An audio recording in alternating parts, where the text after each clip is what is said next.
Bambang Susatyo berpi tantangan Jokowi, Sean Gelael tidak bisa menjawab dan hanya tertawa. Namun, Bambang Susatyo berharap Sean dapat memenuhi tantangan Jokowi dan membuktikan kemampuannya. Menurutnya, Sean juga bisa menjadi local hero jika ikut dalam rangkaian Formula E Jakarta. Jokowi dipaksa mencuci kotornya Formula E, ditulis oleh Nina Nur. Tidak perlu berpanjang lebar untuk menjelaskan arti ajang balap Formula E bagi seorang Anies Baswedan. Orang awam pun paham betapa kerasnya usaha Anies agar ajang balap Formula E jadi kenyataan. Juga betapa perlunya Anies untuk menciptakan panggung politik buat dirinya sendiri, apalagi kalau bukan buat 2024. Dari awal Anies gembar-gembor mau bikin ajang balap Formula E. Sudah kelihatan kok agendanya. Dia pun langsung teken kontrak sampai 5 tahun, terhitung dari tahun 2020. Sementara masa jabatannya sebagai Gubernur DKI Jakarta akan berakhir pada tahun 2022. Yap, Anies sengaja memanjangkan gelaran itu hingga melewati masa jabatannya, agar namanya terus diingat. Begitu ada gelaran balap Formula E pada tahun 2023 dan 2024, siapa lagi yang disebut sebagai penggagas yang dipuji-puji dan dialu-alukan para pendukungnya selain Anies? Dari segi politik, itu akan menguntungkan Anies yang terancam akan tenggelam namanya dari 2022 hingga 2024. Padahal pada masa itulah waktunya yang paling tepat bagi Anies untuk berkampanye sebagai Capres 2024. Sayang sekali di awal-awal hebohnya Formula E, ketika ternyata berdasarkan peraturan yang berlaku, Anies tidak bisa mengutak-atik kawasan Monas. Padahal kawasan Monas adalah tempat paling sempurna bagi Anies buat menggelar ajang balap Formula E. Monas merupakan titik penentu kemenangan Anies dalam pilkada dulu. Namun apa daya, Monas tidak bisa dijadikan lokasi ajang balap Formula E. Mau jungkir balik juga tidak bakal bisa. Dari sini Anies nampaknya belajar bahwa bagaimanapun peran Presiden Jokowi sangat menentukan agar dia berhasil mewujudkan ambisinya tersebut. Waktu itu Anies sempat bertemu dengan Presiden Jokowi. Sesudah itu, Anies mengklaim bahwa Presiden Jokowi memberikan dukungan terhadap penyelenggaraan Formula E. Beliau memberikan dukungan karena penting sekali buat Indonesia, kata Anies pada Selasa 13 Juli 2019. Ya, kita akan mana tahu ya, apa sebenarnya yang disampaikan Anies ke Presiden Jokowi, dan apa sesungguhnya perkataan Presiden Jokowi ke Anies. Soal dukungan Presiden Jokowi ini kemudian sempat disebut kembali ketika fraksi PDIP dan PSI DPRD DKI Jakarta hendak mengajukan hak interpelasi terhadap Anies pada bulan Agustus lalu. Pola serupa kemudian dipakai lagi pada pertengahan November ini, yakni ketika Ketua Umum Ikatan Motor Indonesia atau IMI Pusat, Bambang Susatyo, yang juga politisi Partai Golkar dan Ketua MPR RI, mengungkapkan satu hal terkait dengan Presiden Jokowi dan Formula E. Pak Presiden Jokowi menantang Sean Gelael agar bisa berlaga di ajang balap Formula E di Jakarta tahun depan, ujar Bambang. Sean Gelael adalah salah satu pembalap Indonesia yang punya prestasi internasional. Menurut Bambang, Presiden Jokowi menyatakan hal ini usai menjajal dan meresmikan sirkuit Mandalika pada Jumat 12 November lalu. Oleh Wakil Ketua DPRD DKI Jakarta dari fraksi Gerindra, Muhammad Taufik, cerita Bambang itu ditafsirkan sebagai pernyataan dukungan Presiden Jokowi terhadap Formula E, dan karena itu, interpelasi fraksi PDIP dan PSI terhadap Anies dianggap tidak lagi relevan. Dari Anies sampai ke Bambang Susatyo sampai ke M. Taufik, itu semua klaim dan interpelasi masing-masing. Pernahkah kita mendengar sendiri perkataan Presiden Jokowi bahwa beliau mendukung Formula E? Kan enggak. Apalagi menyatakan bahwa Formula E merupakan bagian dari visi dan misi Indonesia. Yang mana pernah?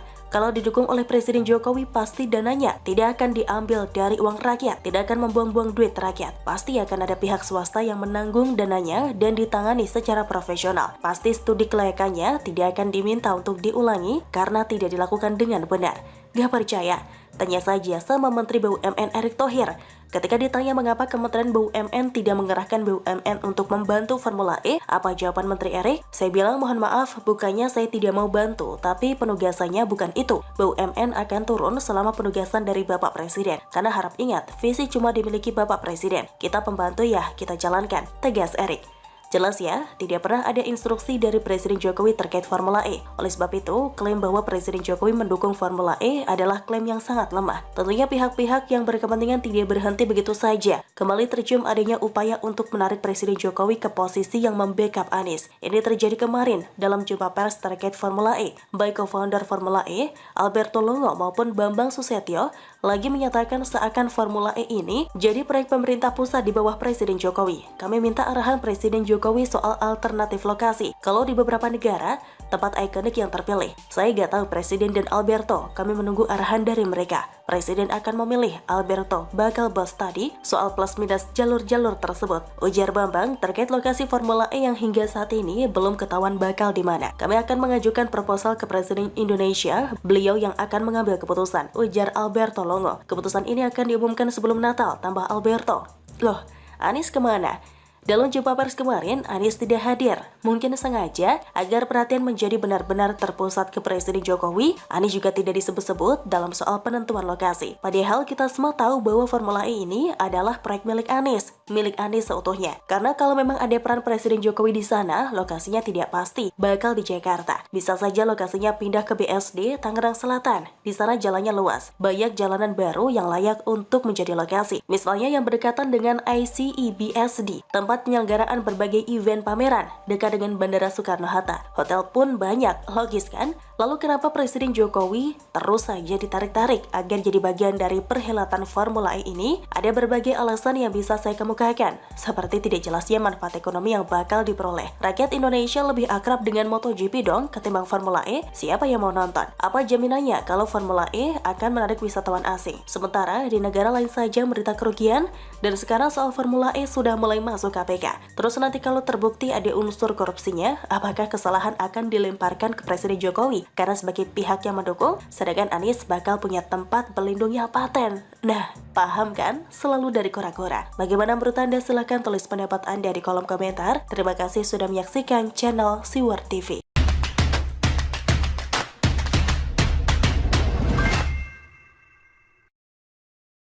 Alberto mengakui penyelenggaraan ajang balap listrik tersebut memakan biaya besar. Menurutnya rata-rata biaya setiap kota ialah 25 juta dolar atau sekitar 358 miliar rupiah.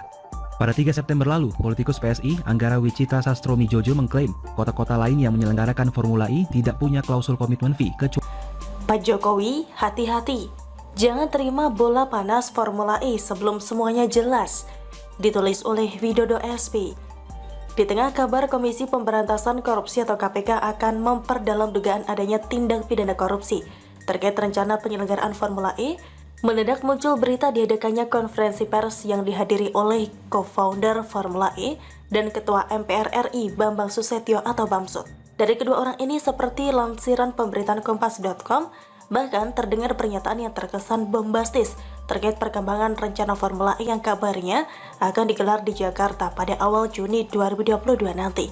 Co-founder Formula E Alberto Longo mengatakan bahwa pihak Formula E Operations atau FAO akan mengkaji 5 opsi lokasi sirkuit yang nantinya akan diputuskan oleh Presiden Jokowi. Lalu publik akan mendengar pengumumannya sebelum Natal 2021. Sebelum Natal sudah diumumkan, kami akan mengajukan proposal ke Presiden Indonesia. Beliaulah yang akan mengambil keputusan, kata Alberto dalam konferensi pers di gedung Blackstone pada Rabu 24 November 2021. Sementara Ketua MPR RI Bambang Susatyo yang menyebut hasil kajian dari FAO akan diberikan ke Jokowi sebelum